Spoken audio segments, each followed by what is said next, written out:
our first Event Insider session of the year, so I'm delighted to have everyone join us here today. I really appreciate everyone who is taking their time from their busy schedule to join us to learn a little bit more about how to enhance our event planning process. So before we get started, I do like to go ahead and introduce myself here with everyone. My name is Jocelyn. I'll be the host and moderator for today's session.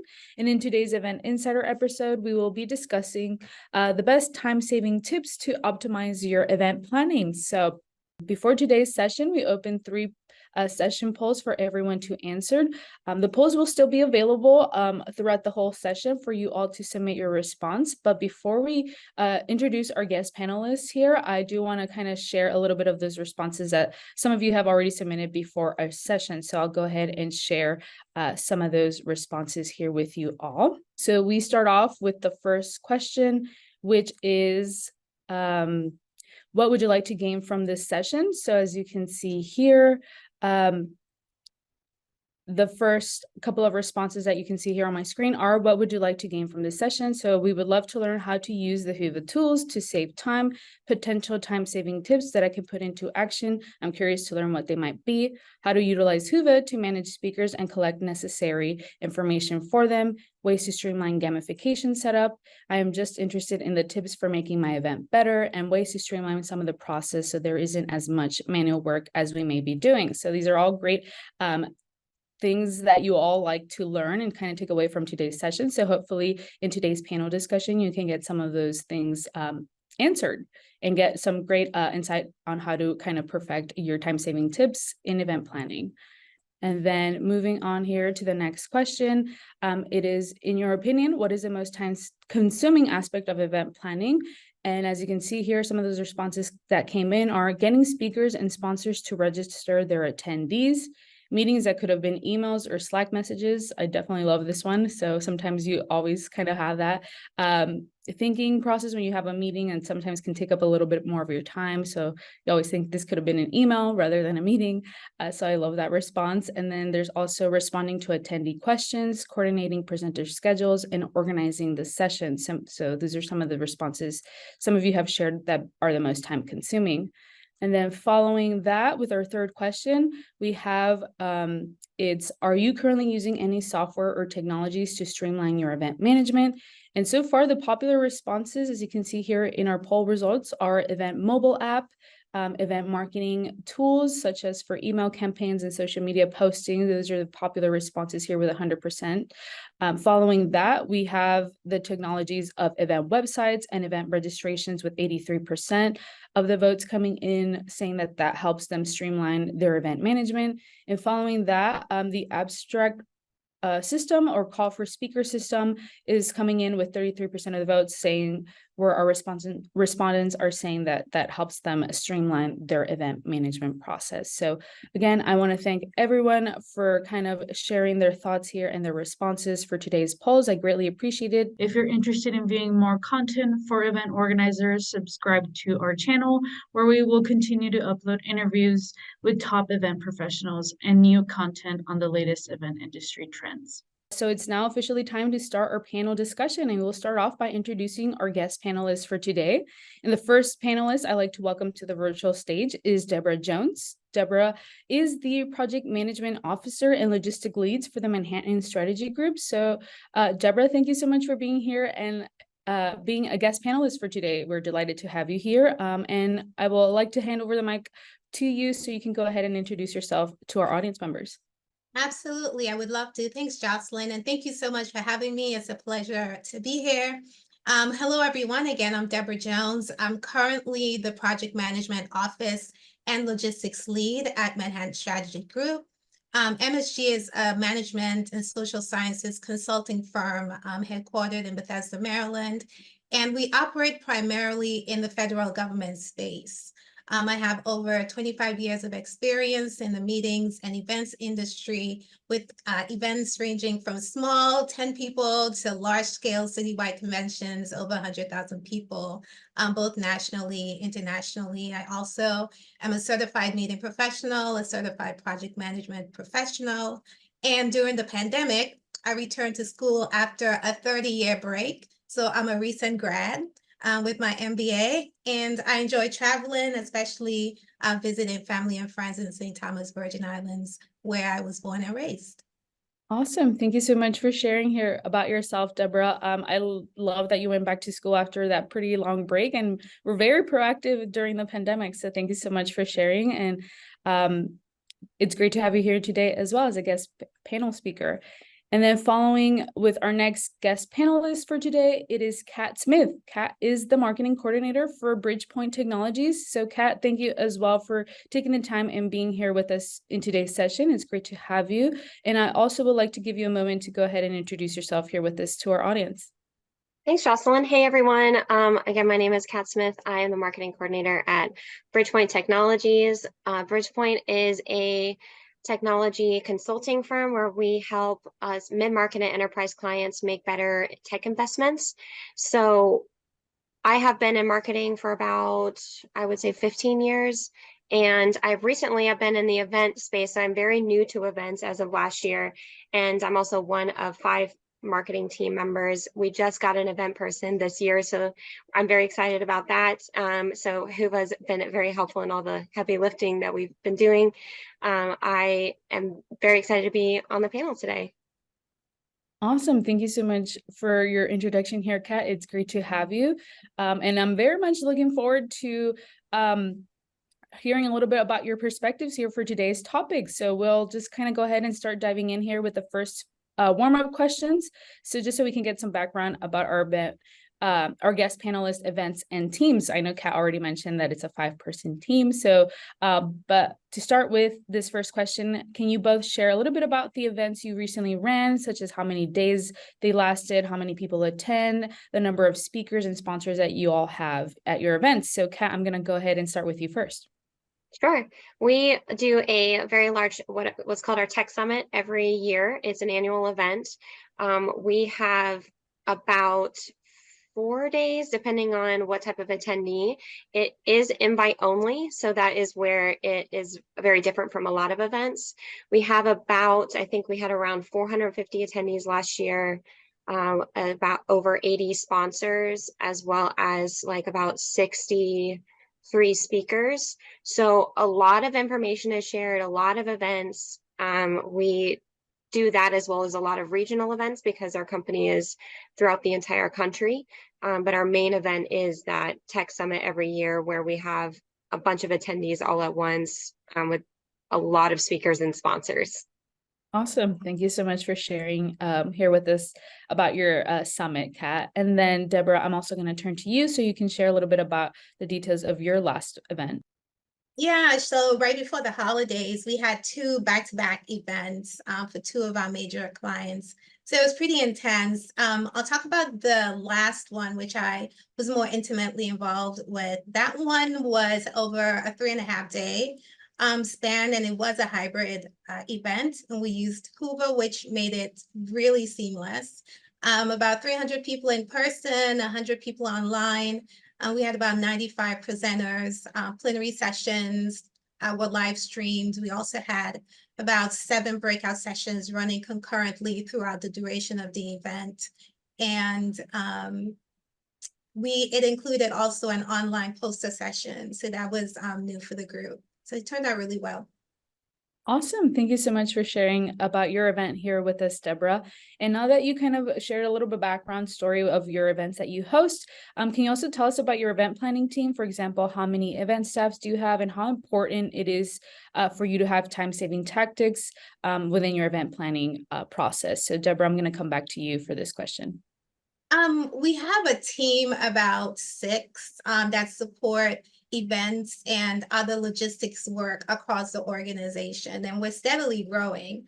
So time-saving tactics are definitely very important in our team. Also, we're often working against really tight timelines. I mentioned that we work in the federal government space, and there's often a lot of layers and approval process that our clients have to go through, which really causes delays and crunch time in our planning. So its efficiency is really critical.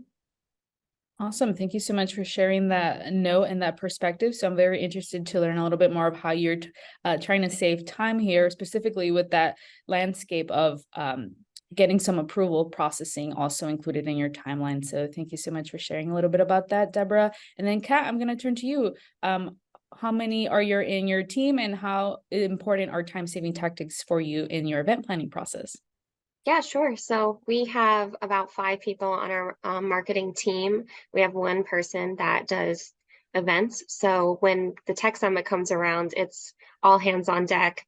There's people that are, doing a lot of events back to back. And so it requires a lot of us to be, um, like I said, all hands on deck when it comes to planning this event. And if you haven't planned an event before, you're going to learn how.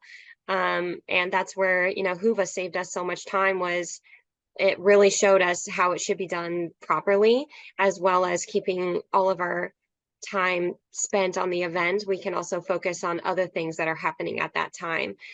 So yeah, that helped a lot. Awesome. Thank you so much for sharing here with us, Kat. And I'm happy to hear that Whova has also helped you kind of also know where you can save time, how it's alleviated you in your event planning process, or you can focus on other things as well, other event tasks. So moving on with that, we will now dive into the topic of general time management for effective event planning. So to start off, do you have any general tips to best be productive and accomplish and stay on top of your task within that set deadline that you give yourself? So Deborah, I'm going to come back to you to kind of ask you, how do you stay productive and on top of your tasks? Yeah, I'll say just in terms of general timelines, it's general tips. One thing that I have to do is just always be intentional. And so I start my day with just a review of what needs to be done, and create that to-do list. And what that does is make sure that you're focused, right, and stay on track throughout the day. Also, something really good to do is just, start with quick wins that you can check off your list and stay motivated. Something that I also learned more recently is don't be afraid to block time off on your calendar. Because if not, you can be in meetings all day if you're not careful. And then, something else, don't be afraid if you receive a meeting request to put tentative, right? We don't have to accept yes to everything until you find out what the meeting's about, what's the agenda, is this something that I really need to be a part of? Do to-do lists, do tentative. Also with those to-do lists, also helps you to really prioritize. It helps you to see what you can delegate, those type of things. Awesome. Thank you so much for sharing that. So intention, definitely finding out that if you necessarily have to be in certain meetings, everything with intention. So thank you so much for sharing that quick tip, Deborah. And then Kat, what is your approach to best being and staying productive? Lots of coffee. No, I'm just kidding. Well, I think I want to piggyback off. Obviously, Deborah has some great tips, and I also utilize a lot of that with being intentional, and time blocking is so important. And I found best to organize my time blocking by staggering things that I'm less excited about and more excited about, or things that are, more pressing. So kind of staggering it out throughout the day, so that way you don't either leave all your really intense projects towards the end of the day or the beginning of the day.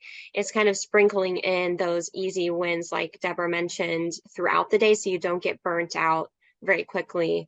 I tend to do a lot of my hardest projects in the morning when I'm, more fresh, because we all know that we get more and more emails as the day goes on. So it starts with like, okay, getting the heavy projects out, and then finalizing and cleaning through my emails. So that way I know that all I have to do in the morning is look at the emails that I didn't see from that happened between yesterday and today. Awesome. Thank you so much for sharing that. So I really also appreciate your tips here. And I definitely agree with you. Coffee definitely helps you stay productive as well. That's a great tactic. And then I know we kind of already started talking a little bit about tasks and to-do lists. So my next question is, do you have any examples to best categorize your tips and tasks and deadlines and resources in your event planning timeline, so that helps you to use your time efficiently? So I know we kind of already touched a little bit about it with our general time management, but Kat, I want to hear first from you for this question. Yeah, I think, I just want to reiterate how important the time blocking is, as well as making sure, I mean, the not accepting as well, the every meeting and putting tentative until you realize it. That's a great tip as well. And I think that when you are better organized and you're aware of everything, I think that's the best way to stay on task. And when it comes to managing deadlines, it's about the first question I always ask with every project is when do you need this by? What's the timeline on this project? And if there isn't a timeline that's set for me, I set my own timeline to keep myself on track so that way things don't drop off the wayside. Awesome. So definitely deadline oriented is the best way to kind of organize your tasks here, Kat. So that's kind of the takeaway I see here.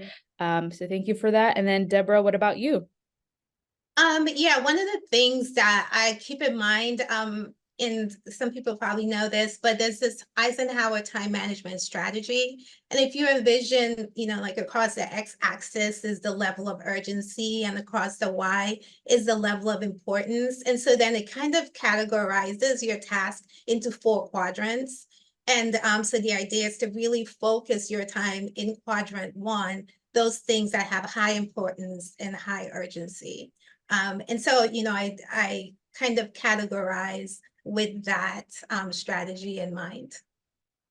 Awesome. Thank you so much for that visual representation, Deborah. It's a great tactic for us to use here as well. So following up with that, do you have any examples of what type of tasks would fall into those quadrants? I would like to kind of hear a little bit both about your perspectives of how you would, some of those tasks of how you would organize them. So Deborah, I'm going to come to you again for some of those examples.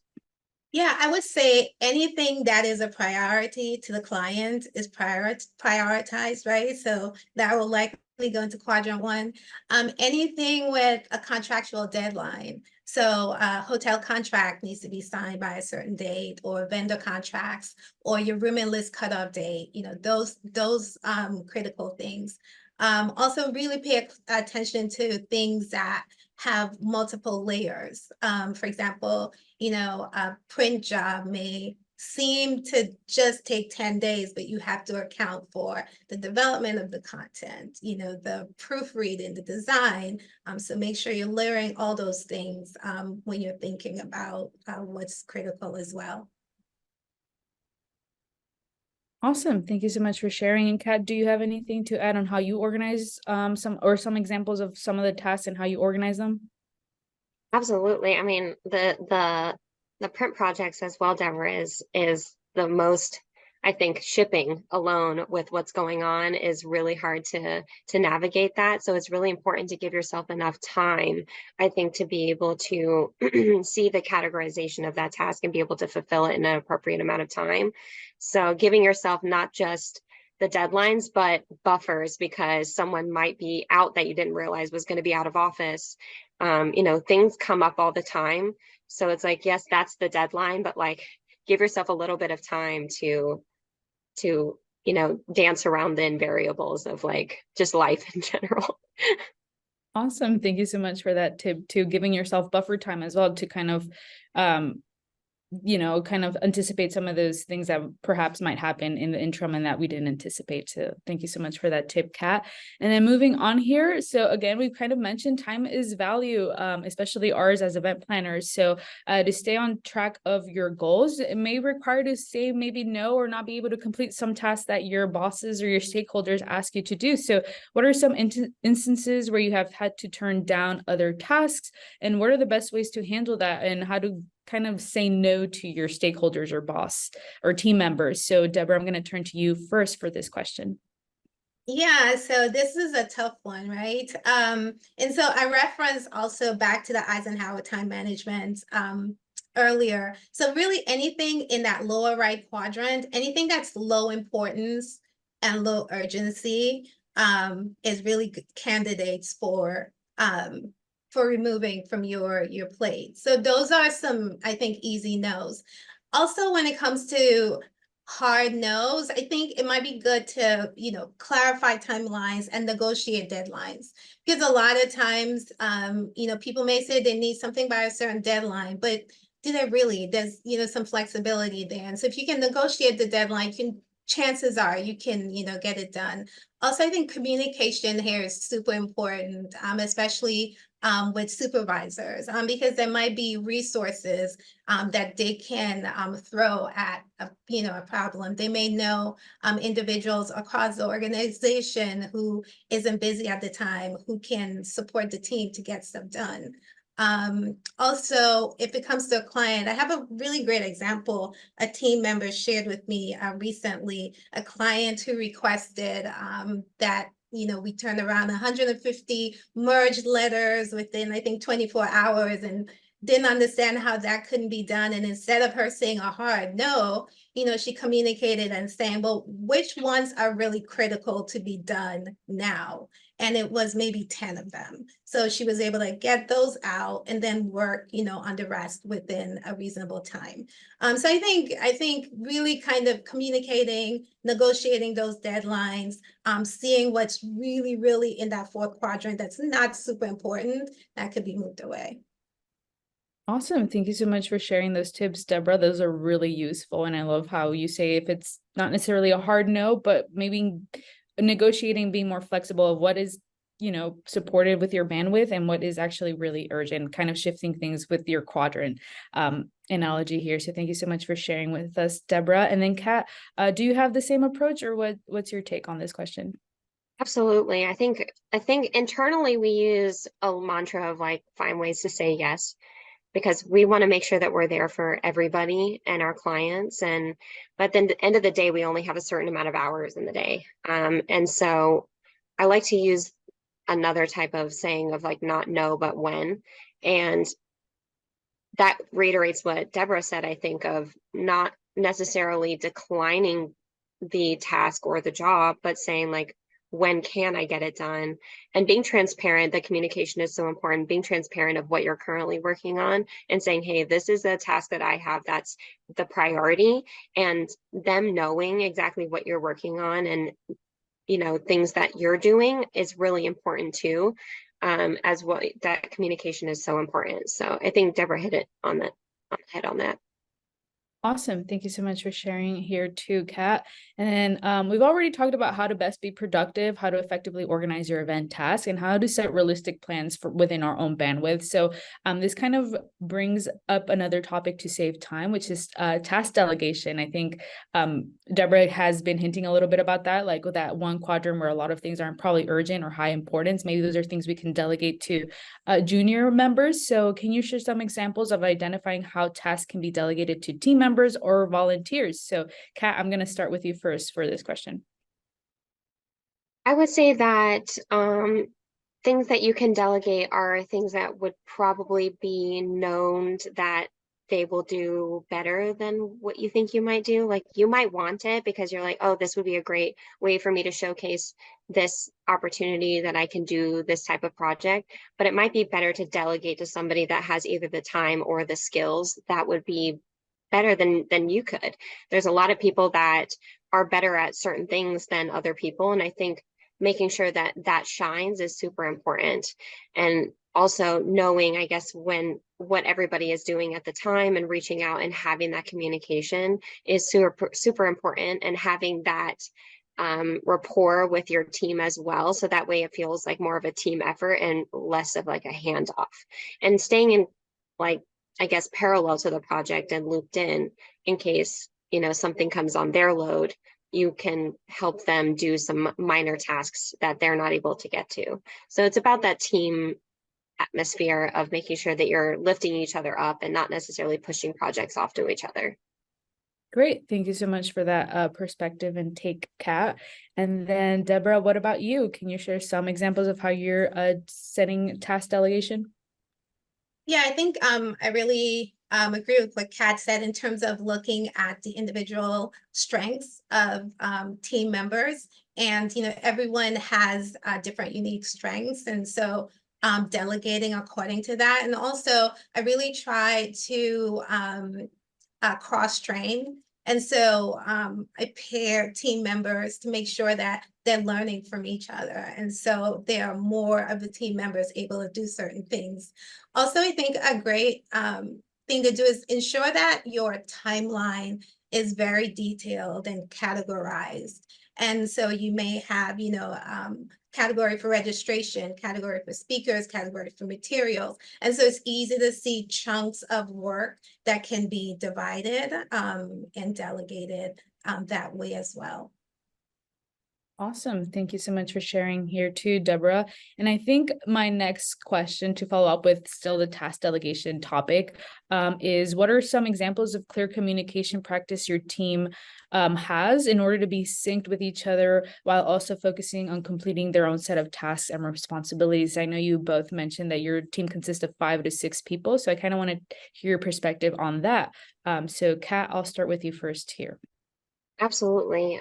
We do our best to keep all the information in one place. We have not just like an event tracker, but everything down to like the budget, the attendees, everything is in one spot. So that way, if anybody has any questions, all they really have to do is look into the tracker, because there doesn't need to be a meeting or a stand up just when something new happens. That way, we really just keep that run of show is what we call it. So that way it has everything down to like how many mics we need for production. And then after that, we are able to, I guess, delegate once everything's done and planned. Everything gets then separated after that into those categories of what team it needs to go to, because our team is so small. We outsource to a lot of other companies. We might have an AV team, a planning team that does like the party. So a lot of what our team is doing is the delegation. So that is what's really important, is making sure that you have everything in one spot so your team knows everything that's going on. But then it has opportunities to be able to be separated into various categories. So that way you can easily delegate it, because it's already has that clear timeline that Deborah was talking about, and just handing it to them, but you're still aware of what exactly it is, and everybody is too. Awesome. Yeah. And then maybe just doing daily check-ins, or like, a couple of check-ins to be like, hey, is this getting done? Is there any problems? Yeah. It's a more easier process to just not really doing the whole thing, but just kind of knowing it's actually getting done. So thank you so much for sharing your take here, Kat. And then Deborah, I'm going to also turn to you for this question as well. Yeah, I'm not sure if I have that much to add. I mean, I completely agree with staying organized and having standard processes and procedures that everyone follows. And that's critical. And file sharing of standardized file structure is important, so that anyone on the team at any point can see, what's happening. If someone, may need to report out and they can't find that person who's in charge, they're able to, look on the run of show or in the file, the tracking sheet, to see what's happening. We also hold regular team meetings as well as one-on-one meetings. We encourage transparency, open and honest communication. It's important that team members, are given that space to give honest feedback, share struggles, be honest if it's something that you're not comfortable with and you need more support, as opposed to staying in the corner and trying to figure it out and mess it up. And that also avoids miscommunication and really, I think, builds that team structure. Awesome. Thank you so much for sharing your take here too, Deborah. And then kind of still staying on this side, and this is a little bit more about pertaining to team productivity. So I kind of want to ask you both is, how do you hold your team members accountable in actually getting their set of tasks done? So I'm going to turn to you, Deborah, again, if you want to share some examples of how to have that accountability within your team. Yeah, we recently had kind of a team meeting really focused on quality and, what does that mean? And everyone really agreed the importance of communicating expectations clearly, across the team, discuss the scope, make sure deadlines are clear, make sure quality standards are clear. What does quality work look like in this context? How frequently, are you going to check in? Also, empower team members, allow them to take ownership. I think when people take ownership, they do their best work. But at the same time, have a way to check in on progress. You don't want to wait at the end of the project to realize, oh, that's the wrong direction. So, track progress along the way, those touch points, and give feedback as the work continues. Awesome. Thank you so much for sharing here, Deborah. And then Kat, how about you? How do you keep your team, or how is your team staying accountable of each other? Yeah, I think that communication and ownership is the two most important pieces that Deborah mentioned, and making sure that you have those check-ins built, and not just regular check-ins, but recurring check-ins that are like the same time, the same day. And it helps build that routine, I think, of expectations and when to meet them. And I think it helps you manage your tasks a lot easier when things are more repetitive with those kinds of one-on-ones. So yeah, I think that's about it.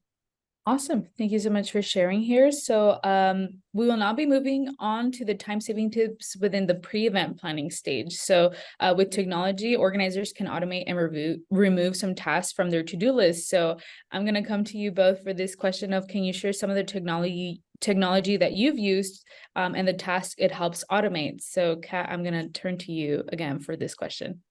Yeah, I mean, I'm not gonna lie, we stay true to Excel right now. We keep all of our information in Excel. We have tabs. It's able to automize the information for us, so that way everything is in one place. And then after that, we do that delegation, not just with people, but with software. So it starts in one place because we start so in advance that we don't even know what to put in the app at this point. So we start so in advance with just a simple tracker to get our tasks in line and make sure that we're doing exactly, and making sure that our categories are what they need to be. Do you need certain things, like how do you even want to plan your event? What does the agenda look like? And just making it very easy for everybody to be able to just click on a link, and any type of person can view it. Leadership, volunteers, making sure that everyone can see it, as well as then delegating it to a lot of our communications we use for HubSpot. So we have HubSpot, which does all of our forms, emails in the initial run, and then closer to the event, we utilize and move everything into Whova, where then we can start doing the speakers and start kind of delegating even further the closer it gets to the event, because a lot of people, a lot of attendees aren't really looking at the event until closer to the event. And so that we found it most effective to just kind of launch it all at once from one software, than to kind of bounce around and kind of launch it here, and then it's information's over here and you have to update a bunch of software at once. We find that it's easier just to use one and then delegate out once everything is more in place.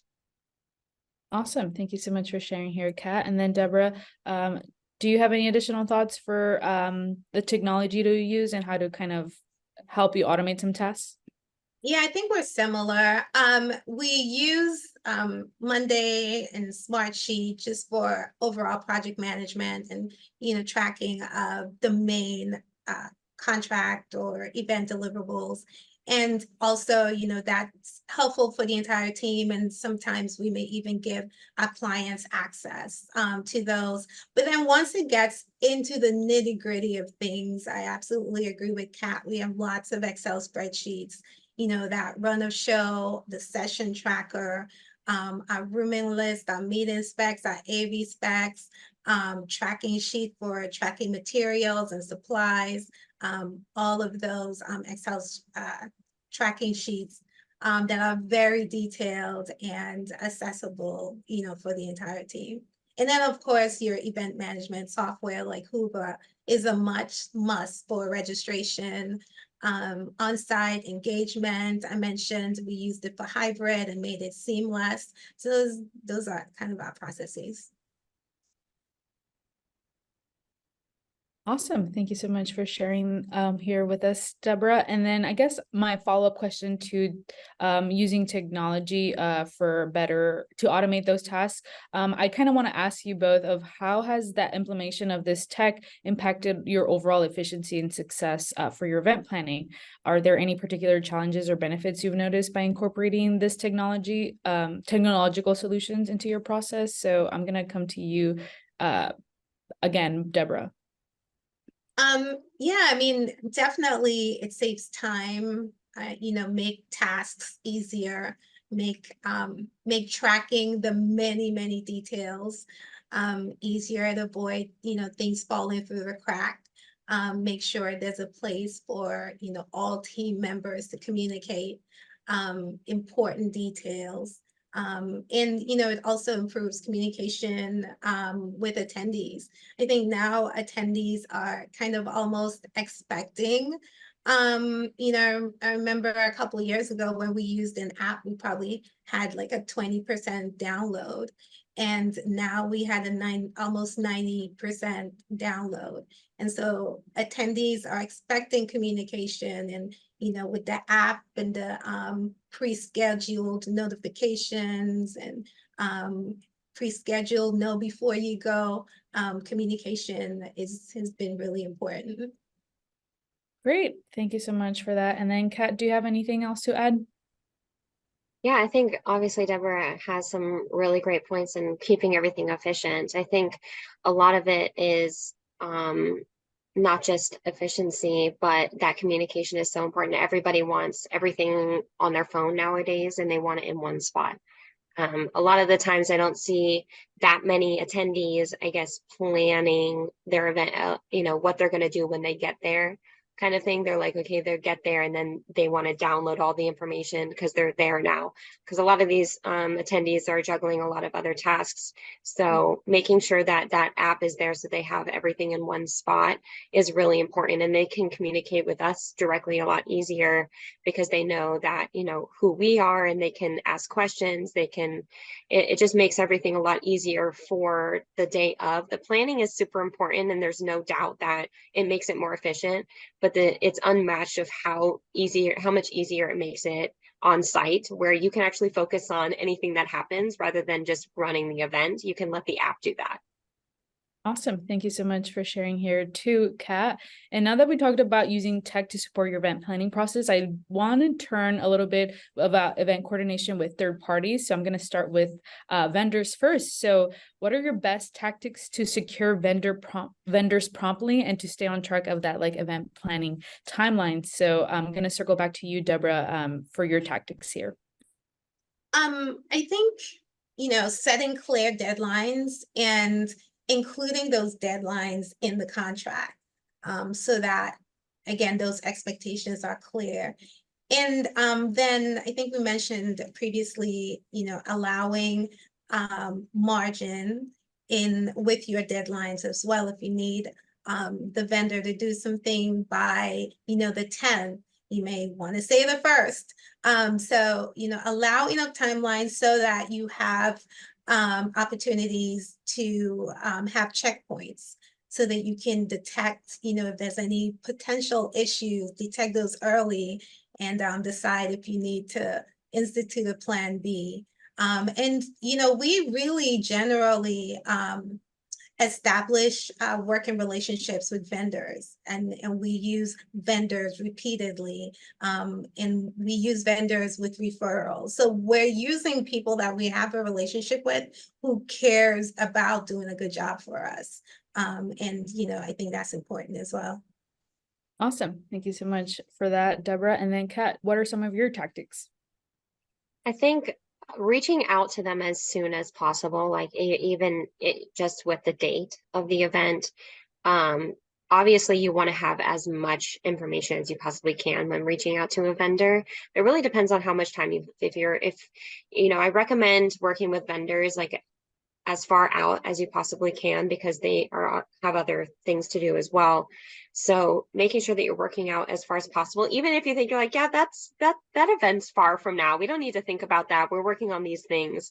It doesn't hurt to just like send it a quick email and just already start that process far in advance, because you can't find great vendors, a few weeks before the event. So making sure that you're working out ahead of time, as well as those touch bases, and making sure that your information is as clear as it can possibly be, as so that way when it gets closer to the event, there's not a whole lot of questions or changes to the vendors, because that can cause issues if you have too many changes close to the event. So working out as far as you possibly can with them is going to be the best solution, especially if they're new and you've never met them before, or maybe it's what's the word I'm looking for?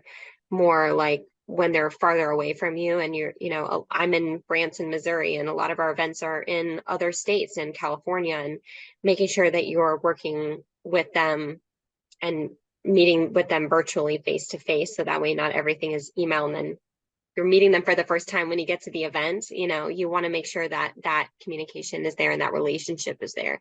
Because if you work with them again, then you already have that, pre-existing relationship of how many months before the event. Awesome. So yeah, that definitely is a great tactic. So kind of building a rapport. So if in the future you have to kind of build that relationship. So if you want to use their services again in the future, it's much more comfortable and much more transparent and honest. So thank you so much for sharing here, Kat, for those tactics as well. And kind of staying on the topic of vendor coordination, I think you both kind of covered a little bit of how to ensure and have your vendors deliver the services on time and avoid any delays. Do you have any other tactics to kind of ensuring that your vendors are going to kind of deliver on those services, even though you've kind of already set that relationship and that trust via communication, having those one-on-one faces, meetings, and so forth? Are there any other tactics to kind of solidify that with your vendors? Does anyone want That to me? I would say that, like, obviously the contract is really important, making sure that it's in written form of exactly what you want. I found also one of the biggest pieces is not just the expectations piece from the get-go, but taking pictures of things and having that visual representation of like, this is exactly what I want. Because when you explain it to somebody, that's one thing, but having examples or people that have done it in the past, so that way it's not just clear in an email of like, the interpretation can be taken a lot of ways. If it's like, I want it to be this theme, and they're like, okay, well, what does that mean for you? Right? Because the interpretation can go a lot of ways. So my biggest tactic is, obviously I'm more of a graphic designer, so I'm more visual. So having that visual planning as well is super important. And it's fun to like pick out pictures and work with them on that piece of it. Awesome. Thank you so much for sharing on that take, Kat. And then Deborah, how about you? Do you have any other tactics to kind of definitely help and secure that your vendors are delivering on those services? Yeah, I think one thing that came to mind is a recent experience with an AV vendor. And anytime you have a change with your specs, your contracts, anything, have them send a revised contract. No matter if they have to do it 10 times, every time get a new contract.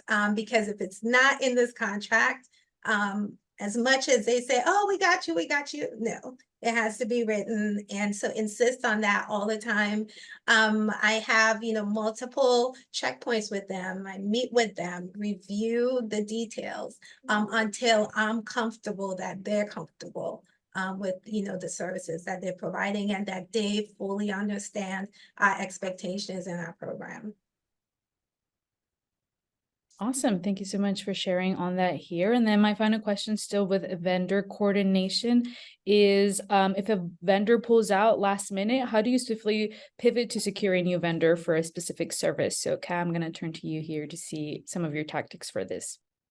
Yeah, I actually do some, I guess, side vendor like working. So when you work with a new vendor, you've obviously talked to maybe like a few vendors and then solidify on one.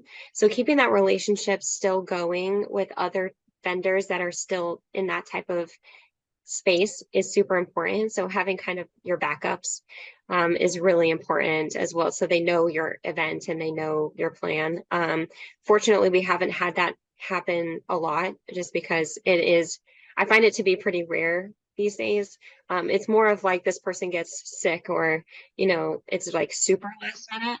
But again, going back to that communication of having everything in one place and making sure expectations are clear. If they do pull out, you have that contract, as well as if you need to find somebody else, you have your backups that you've been working with closer to the event. So Awesome. Thank you so much for sharing on that take, Kat. And then Deborah, do you have any other tactics to kind of secure a last minute vendor?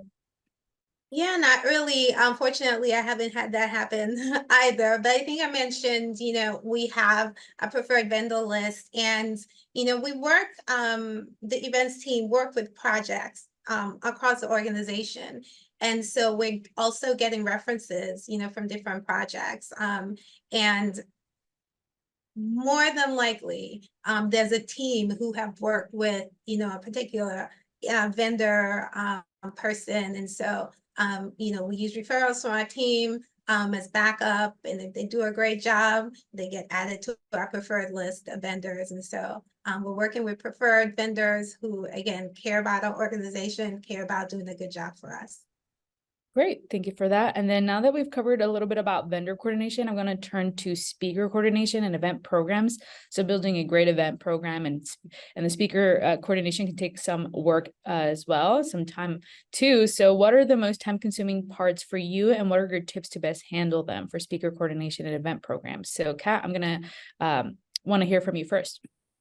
yeah, it's a great question because we have so many speakers and our breakouts have panelists that are all like 8 people on top of the main stage speakers. So like I said, in our tech summit is usually about 65 speakers, and everybody gets a headshot, and everybody has all the details of their bio and everything. Previously, what we've done is a form type where we send them the form. Thank you so much for being a speaker. A lot of what our speakers are already built in advance because we have what's called a marketing program that they invest in as a sponsor. So you get a speaker as a sponsor. So it's done ahead of time. So that helps a lot, packaging it. So that way you already know who your speakers are going to be. Yes, they have, people are like, oh, I can't make it. So then they fill somebody in. But Whova has the options where they can fill it in themselves, and you can send directly from Whova to the speaker. And then all you have to do is basically organize it on the Whova side, as well as I recommend doing it as close as you can actually to the event, because the further you do it out, they don't know who they're going to send to be the speaker, or if we want somebody specific, they don't know what their schedule is going to be like. So I found that it was actually easier to do it a little bit closer to the event, and then it gets them excited, it gets them thinking about the event. So I think putting the responsibility on them and just reaching out to them one-on-one as well, and having that relationship, so that way they're comfortable when they get there. They know the event and where they're supposed to be and what they're supposed to wear is often like the biggest question is their outfits. And so I think working closer to the event, so they're already in that headspace and they're excited and they're packing, and that's the most important piece. And Whova has helped with that so much, so that way we don't have to do a lot of that back and forth anymore. They can pick the photo that they want and put it in. They can change their bio whenever they want to. They can link their bio directly to the communications in Whova at the event. They can share their information during the event as well. So yeah. Awesome. Thank you so much for that. And then Deborah, how about you? What's your take for this question? Yeah, I totally agree. That's what I was gonna say, just, the amount of things or items that we need to collect from speakers, and using a program like Whova that helps to automate that process. And, going back to using technology, and some of the cons that I've found is, people who wouldn't use the technology available. And so there are some teams who still insist on sending manual forms, and it's just so much more cumbersome. And so really encouraging, folks, clients, whomever you're organizing, to use the systems like Whova available that really helps to automate and make this stuff time saving, makes it efficient. You know, you didn't upload the wrong picture to the wrong speaker. It just does it for you. Awesome. Yeah. Thank you so much for sharing, Deborah. And then the next question I have here is about using old but successful event planning tasks or logistics or communication and turning them into templates. So, and it helps you save time when you create those templates, so you don't have to reinvent the wheel every time you plan an event. So I guess I want to ask you both, what are some event items that you have turned into templates and how have they benefited you in your event planning process? So Deborah, I want to hear first and see what some of the templates you've created in the past. Yeah, this is really one of the number one time saving methods, having templates. And it's also really helpful when you have new staff, when you're training new staff, or other teams may send someone in to help you out. The RFP template is the big one. For me, it helps me to make sure I'm not forgetting, small details, like make sure I'm accounting for early moving or allowing, time for rehearsals, or make sure I'm including all the concessions, the comps, reducing attrition, suite upgrades, those things you want to include in your RFP templates. Meeting specs is, a critical document to ensure we're communicating all of the event needs with the venues. Run of show templates. Another one that I found helpful is on-site staffing documents, to make sure everyone is on the same page with the event execution and using it to train temps and other staff who's helping with the meeting on site. So those are some key templates, I think. Awesome. Thank you so much for sharing here, Deborah. And then Kat, how about you? Yeah, we definitely swear by reusing old trackers. And we have different types of events throughout the year. So we don't have like one template for all of our events. We have one template that's for that specific event because a lot of our events are annual. We just have like the next event and then every year. So we basically just take all that information and really just update it as needed. And it becomes a lot easier. Like we don't even use it from scratch and delete everything. I keep everything as like an archive in the original because a lot of the times when, especially when we're doing like swag or something, we might have an idea that we totally forgot that we might have used last year, but then we didn't get a chance, or maybe we picked something else and then I end up using it for the next year. So having a good archive in those templates as well and organizing your templates is super key. So making sure that you have all of that in one place and we organize everything obviously by year because it is annual. And so you're able to just go into last year's, and then when we duplicate it, it has all that information in there. And then you just switch out what you need rather than starting from complete scratch. You do have to be very diligent with that though, because you want to make sure that you aren't keeping old information and making sure that something doesn't slide in there. So it's a kind of a balance between the two, but we end up realizing that even looking back at years past before that, there might be a nugget in there that you forgot that might inspire you to do something different this year. Awesome. Thank you for that. And then now that we've covered how to optimize pre-event logistics, we will now dive into on-site event coordination. So I know that can be also intricate since you're also having to deal with things on site. So my first question here for you both is, how do you create an effective and efficient game plan with your team to streamline communication so that all on-site planning is on track? So Kat, I'm going to hear what your take is first.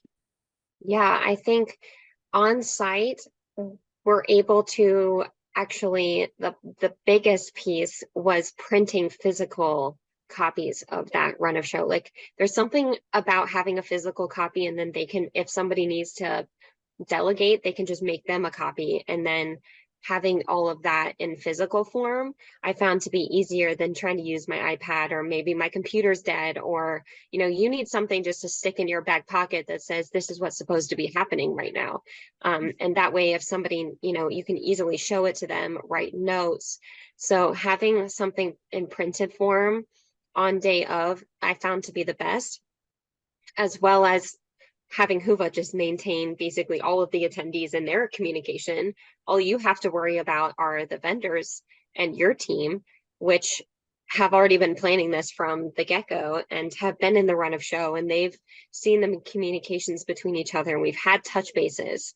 So by the time you get to the event, all you have to worry about is what you have to do at that specific time and where you're supposed to be, because you just trust your team that they're on the other side of the event, probably like a 20-minute walk from where you are, as well as making sure that you're having direct communication in some sort of app, whether it be a group text or a Whova group, or we use Teams or Slack if you want, of just a group chat that you, the vendors, the hotel is in. We have group chats with the hotel, so that way, so everybody gets everything, which can be a little overwhelming, but it's better to be in the know than to be outside of it.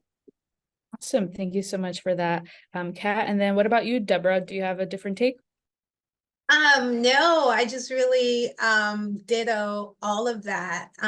We always, print out 2 documents, the runner show and on-site staffing guide. And, we make packages for everyone that's going to be supporting that meeting on site, and make sure that it's detailed, it effectively communicates on-site requirements. Even though we talk about it, it's in there what each individual person or vendor's role and responsibilities are. Excuse me, we meet before going on site to review those things. When we get on site, we do a full walkthrough, have a meeting again, review it. Prior, each morning, prior to and start, we have a meeting at the end of each day. Excuse me. We debrief at the end. Excuse me. We debrief at the end. So yeah, communication, runner show, on-site staffing plan. Awesome. Thank you so much for that. And I know we're kind of hitting here the hour mark. I do have other questions, but I might just go ahead and wrap up our panel discussion with this final question for Deborah, since I do want to give some room to answer some of those audience questions that came in here in our Q&A section. So to wrap up our discussion, Deborah, this question is for you. Can you share some examples of the event setup, tools, and logistics that provide support to your attendees that probably don't require too much of your time during the on-site event? So do you want to share some of those examples here with us? Yeah, I think a huge support for attendees obviously is the Whova app or an app.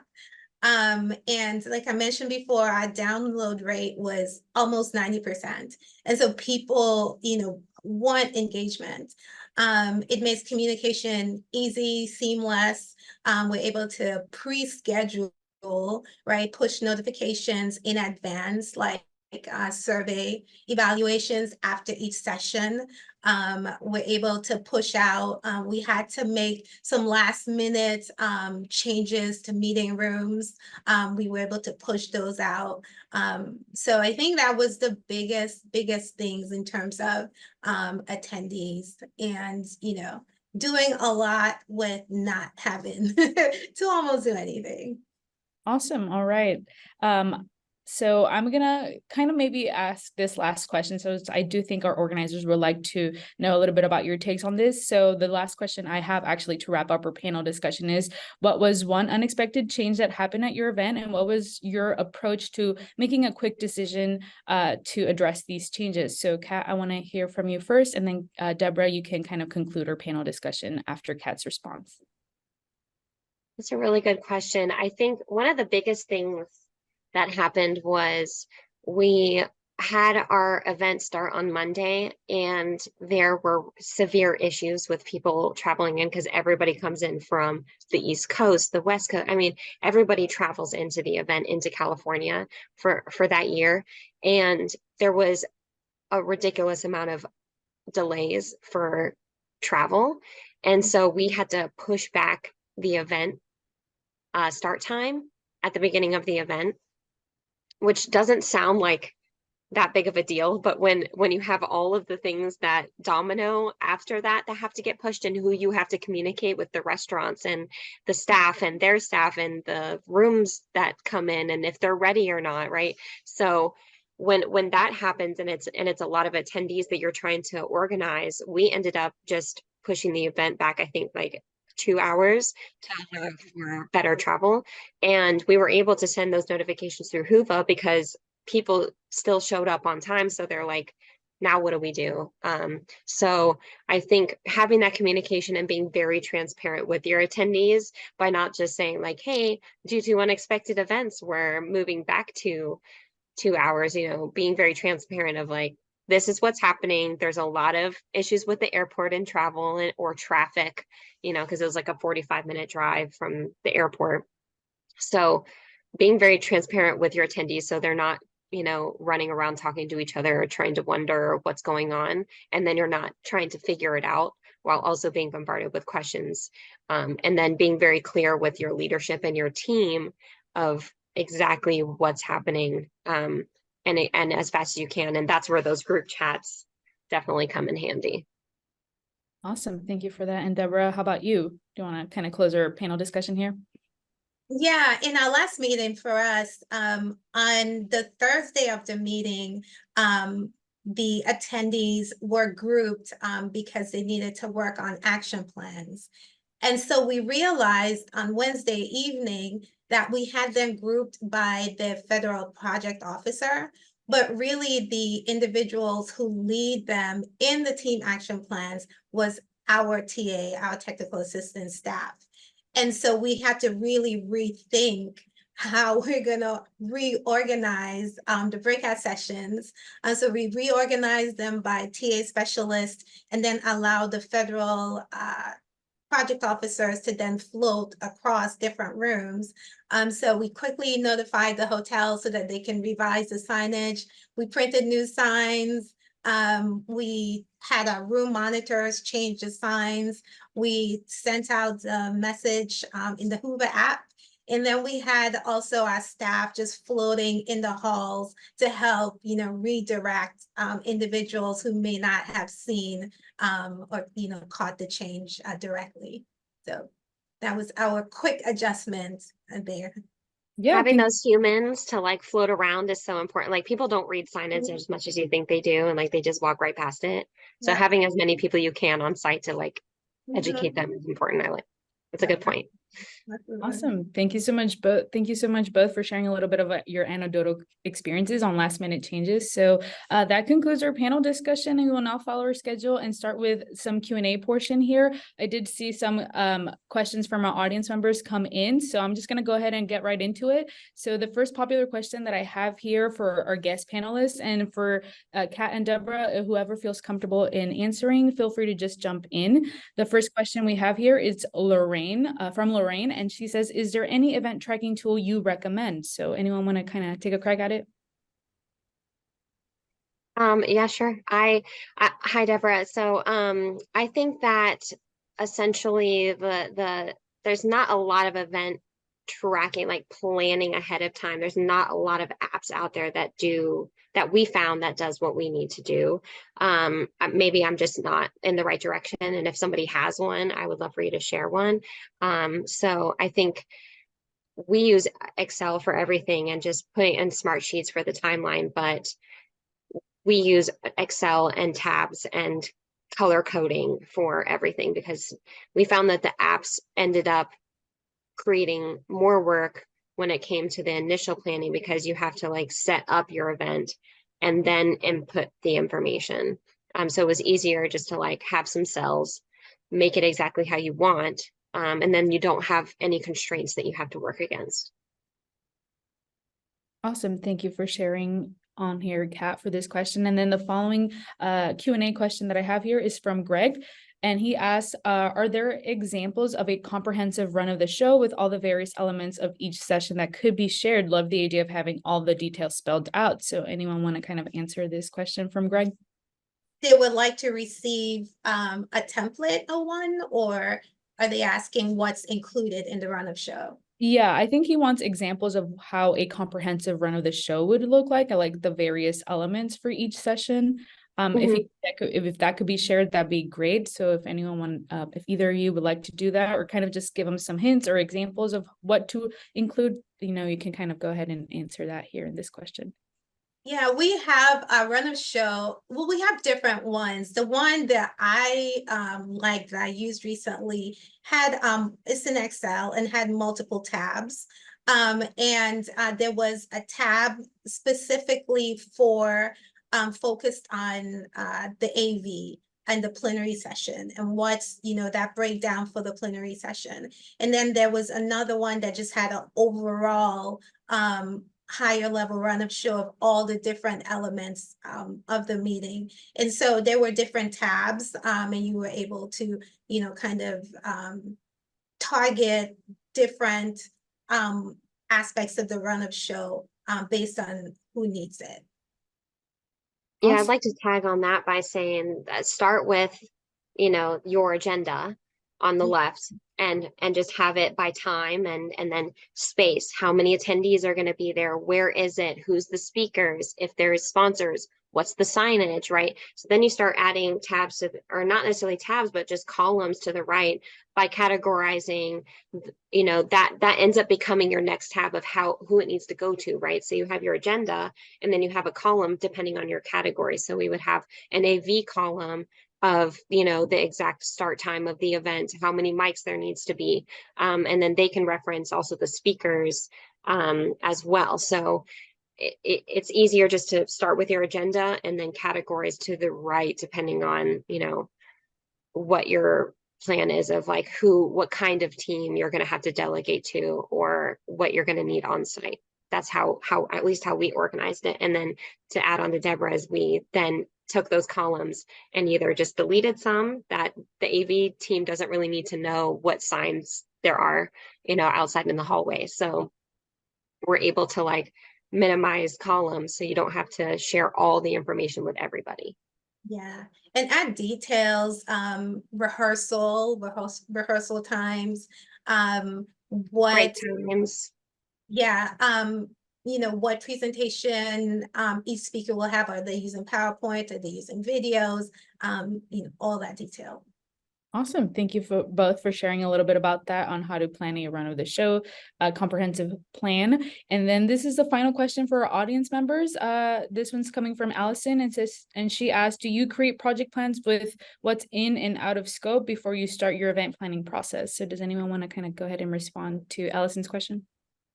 I'm not sure what you mean by in and out of scope. If you could elaborate on Oh, that. I'm not so sure. Maybe some stuff like within their bandwidth, I would assume. Oh, okay. Like, how do you plan things that aren't really necessarily like in your scope of work or that you know how to do? Yes, correct. That's what she confirmed here in the chat. So yes. Okay. Yeah, we definitely hire people for things like that. So we outsource and we find the best team. We use a great team that is really great at that. And so we help delegate them. So hiring somebody is good if you're short on budget. There's so many tools online that you can teach yourself how to do them. A lot of things, I taught myself how to do because there isn't a whole lot of opportunities to hire people when you have a low budget. So hitting up things that you can learn, like there's so much on YouTube and just teaching yourself how to do it, as well as reaching out to your network with using LinkedIn to reach out to people that might be interested in that. And then people that in the Whova space as well, people that have already used Whova, I definitely utilize our representative with Whova to be able to ask those types of questions. How have people done it in the past? And that was really helpful. They're very collaborative.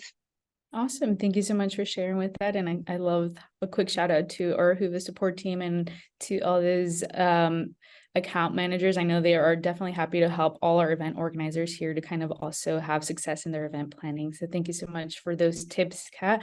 And that wraps up our live Q&A segment.